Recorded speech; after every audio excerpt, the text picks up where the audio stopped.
Hi everyone, this is Jeje and welcome or welcome back to Be Colorful. Today we're gonna continue with the second part of the video where I share with you 6 ideas on how to use our intricate dies, such as those contained in the Tonic Craft Kit 51. If you missed the first part, you will find the link below in the info box and at the end of this video. And now let's start immediately with the card number 4.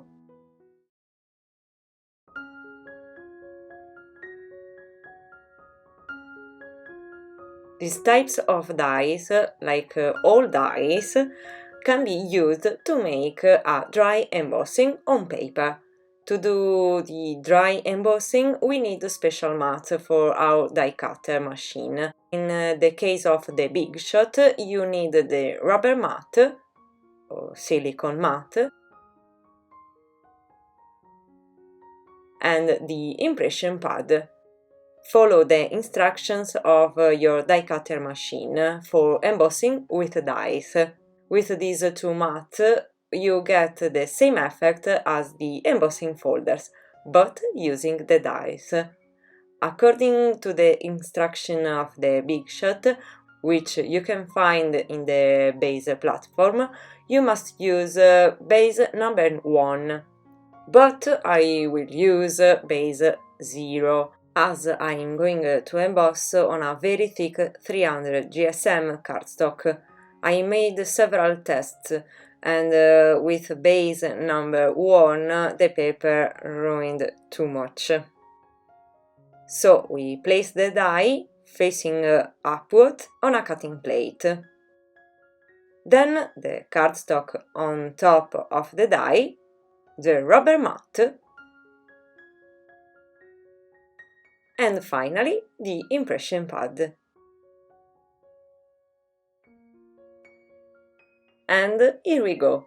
As you can see, instead of making the cut, we have impressed the motif on the paper, obtaining an embossing effect. If you see that the paper ruins, I recommend you sprinkle a light film of water on it. I don't show it in the video, but I did. Okay, now I'm going to cut out the central rectangle as I need the window to make a shaker card. I don't use dies because passing the panel through the Big Shot, the emboss effect would be ruined, and obviously I don't want to. Finally, I chop off the excess edges. After that, I'm going to cut out a panel from this satin violet mirror card, slightly larger than the white frame, just to create some finishing borders. On the green pearlescent paper, on the other hand, I get the background for the window.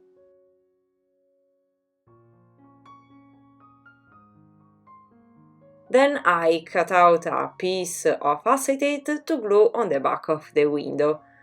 I'm using heat-resistant acetate as I will do a heat embossing.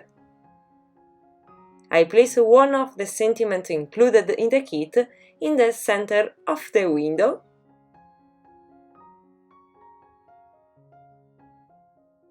Then I am going to prepare the surface with the anti-static powder and I print with the clear Versamark ink.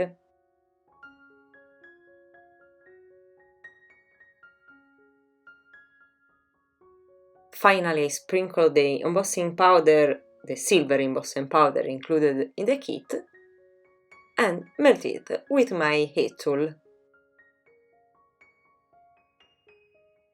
Well, now on the back of the main panel I'm going to apply some foam tape, making sure don't leave any gaps, otherwise the shaker element that I will put could come out.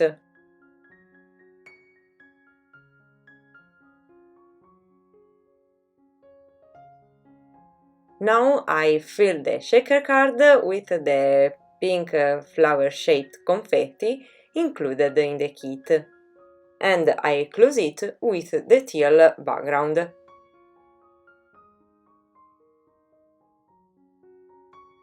Finally, I'm going to glue the front panel onto the purple panel.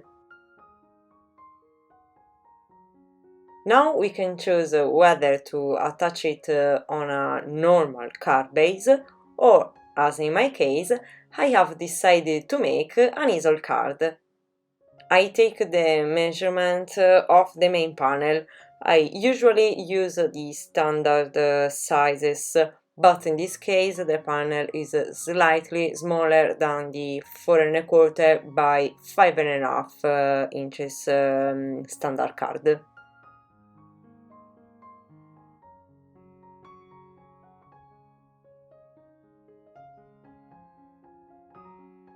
So now I have the card base adapted to the measures of the panel. To transform a normal card base into an easel card, nothing could be simpler. Just make a fold line in the middle, more or less, of the upper side. In this way, we created the easel. I glue the main panel, applying the glue only on the lower part of the front side.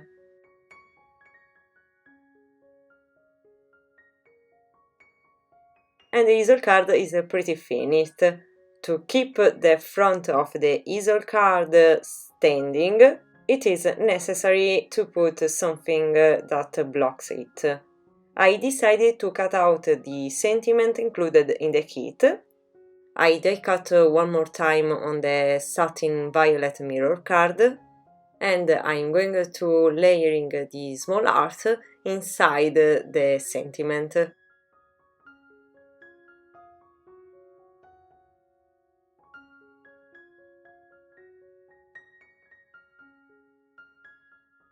I'm gonna stick it inside the card with some foam tape, creating a nice thickness.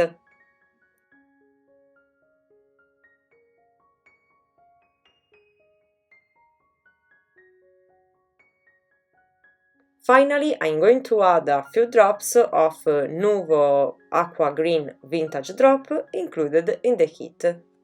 It looks like a very complicated card, but trust me, there are only a few more steps than usual, but nothing complicated.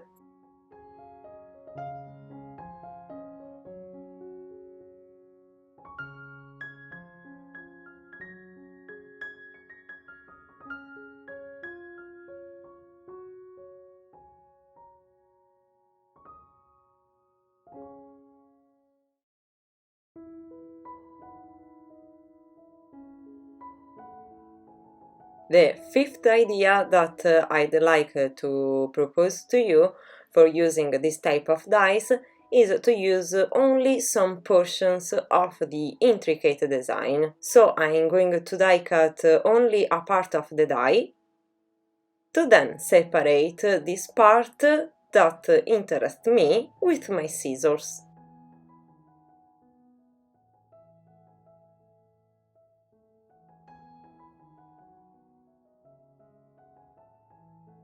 Then I'm going to create the customized card base using white cardstock. And now let's add some background details. I want a very subtle background because the beautiful intricate die must be the focal point of my card. So I do some random stamps using the small stamps included in the kit, perfect for creating our pattern papers. I stamp using clear Versamark ink.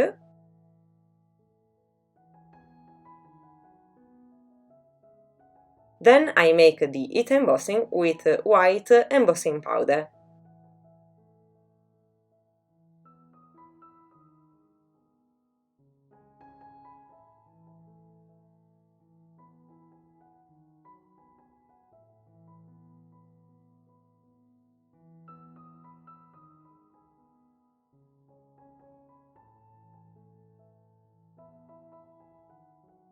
I glue the intricate die cut at the very bottom of my card base. And for the sentiment, I'm gonna use the leftover die cut from the previous card that I die cut on the violet satin mirror card. In this case, I glued the leftover heart from the aqua green sentiment again from the previous card. I finished the card with a few drops of vintage drops here and there and in the center of the flowers.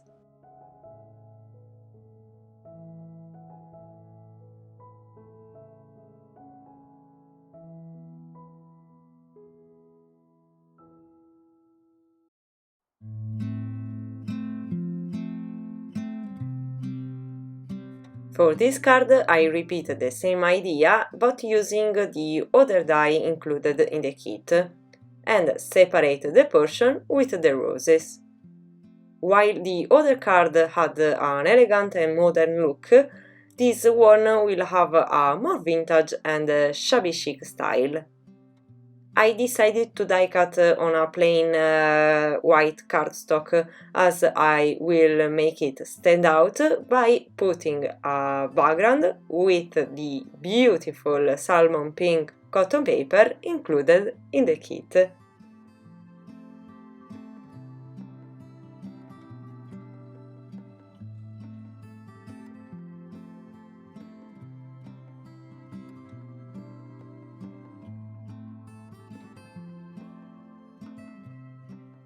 As a card base, I'm gonna use this ready-made ivory card, which, however, I have adapted to the width of the decorative panel.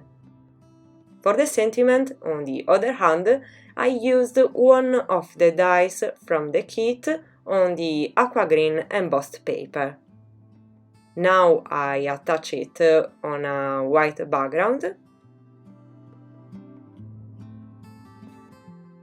After that, I put everything aside and start creating the background. Also, in this case, I'm gonna use the small stamps included in the kit. I randomly stamp the roses with Distress Oxide ink Antique Linen. I don't use the ink saturated stamp because I want very soft stamps. So I'm using the third generation stamp on the card. Same thing for the leaves, but using Distress Oxide Cracked Pistachio. To finish the background, I'm going to add a few splashes of the same inks, diluted with water.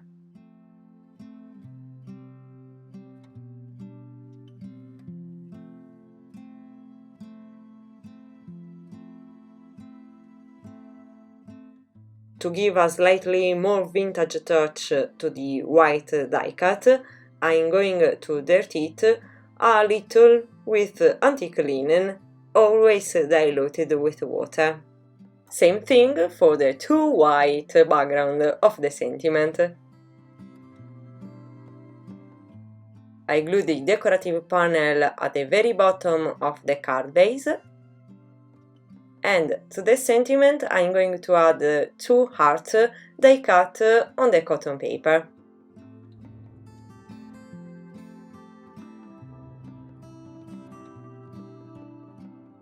I'm going to glue the sentiment with some foam pad.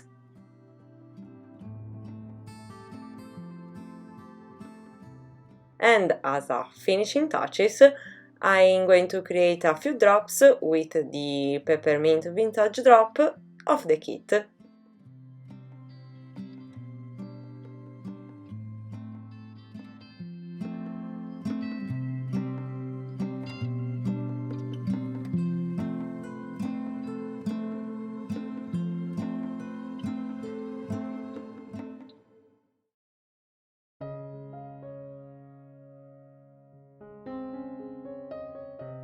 The last idea to make the most of our intricate dies is to create stencils. To create stencils with dies, you can use cardstock. In this case, of course, the stencil will be usable a few times. Otherwise, for a more durable and washable stencil, you can use an acetate sheet or this special sheet to create stencils called mylar. Acetate and mylar are difficult materials to die cut, therefore I'm gonna use the C6 precision plate to cut them out.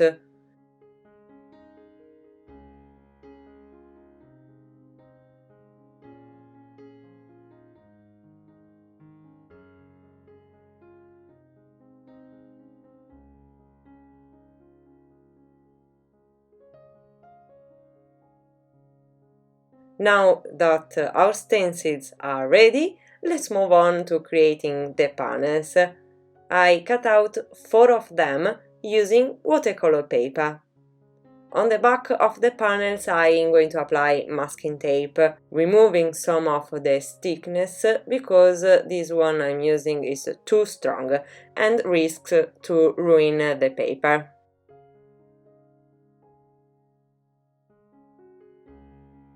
Now I turn the panel and on the front I position the stencil. Note that the adhesive is facing up.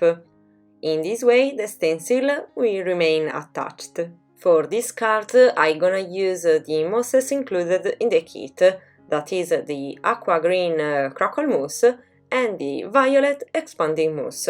To be honest, I won't be using exactly the expanding mousse from the kit, but one I had in my stash and it is already opened.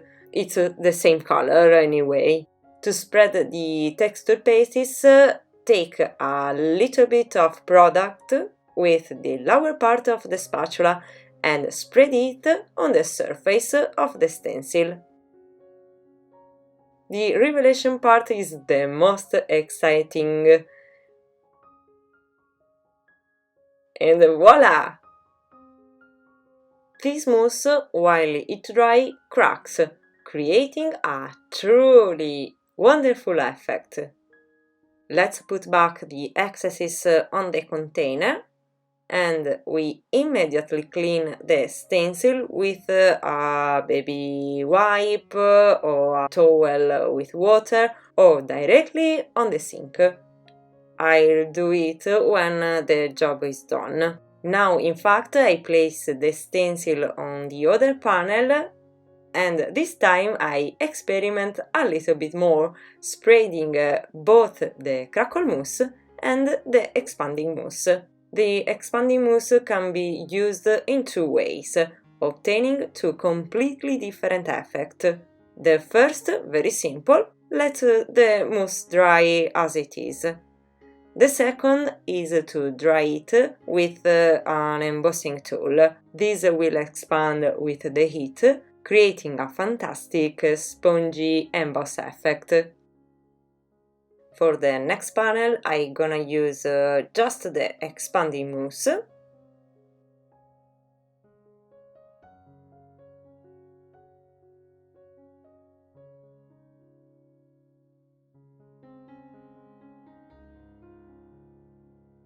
For the last panel, however, I'm gonna do the heat embossing with the silver embossing powder from the kit.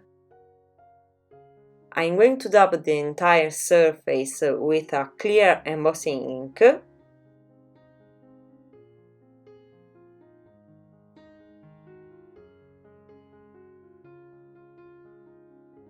I sprinkle the silver powder and melt it. You can leave it as it is, beautiful, simple and elegant, but I want to do some mixed media, so I spray the pink mica mist from the kit. I dry well. The embossing powder is waterproof, so I just need to remove the little drops with a dry cloth. However, leaving them and melting the embossing powder again, they will be incorporated into it, creating a really interesting effect. I also add a touch of teal by diluting the crackle mousse with water.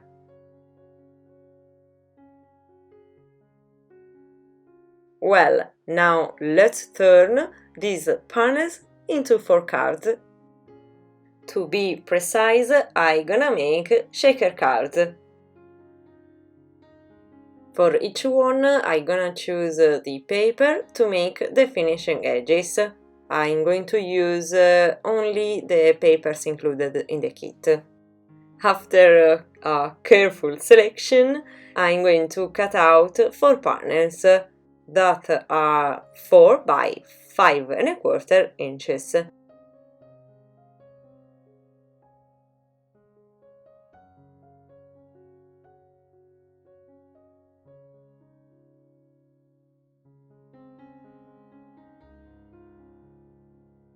I glue the frames on the panels, then for each of them I'm gonna create another panel to glue in the empty space.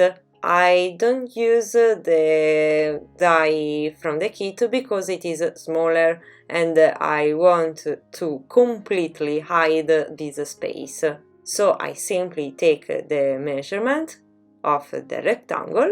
I'm using the same paper that I used to create the border panels.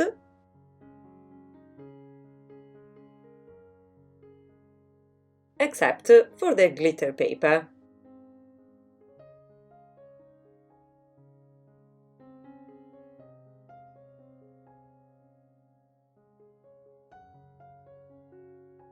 But now I'm mixing the colors. Then, with the scalloped rectangle die included in the kit, I'm going to create 4 more panels, always using the same paper I used for the borders panels.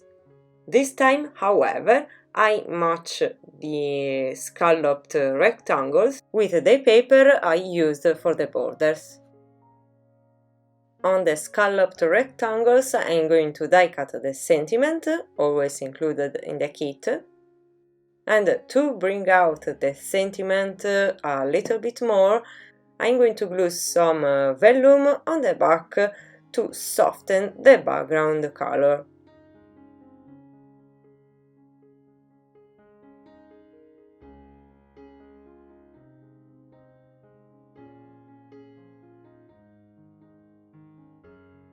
I also decided to round the corners of the sentiment background panels using the Crocodile by We Are Memory Keepers.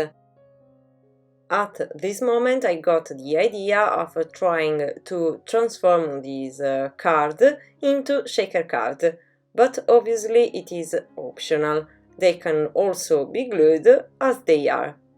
On the back of the sentiment I should glue the foam tape to create the dimension for the shaker card, of course.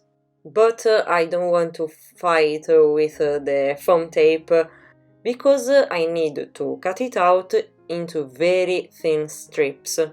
And honestly I don't do that because it stalks on my scissors. So an alternative solution is to stack 2 layers of cardstock to create the dimension we need. I'm going to die cut 2 frames for each card. I remove the inside with my scissors. I glue them one on top of the other.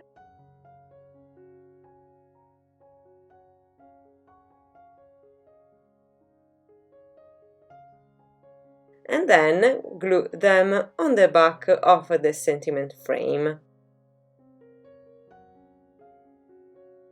I glue the sentiment background panel onto the card and I put a little bit of confetti in the center.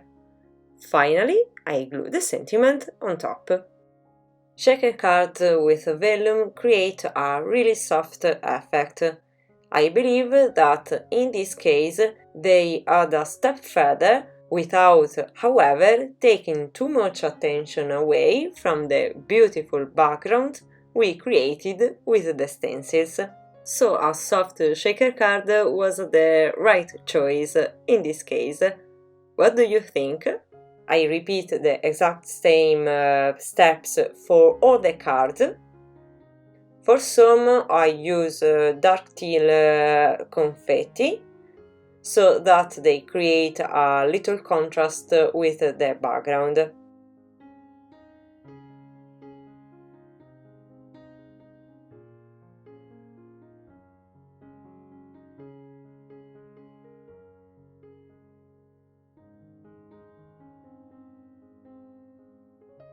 I just have to glue all the panels on 4 by 5¼ card bases. And the 4 cards are done.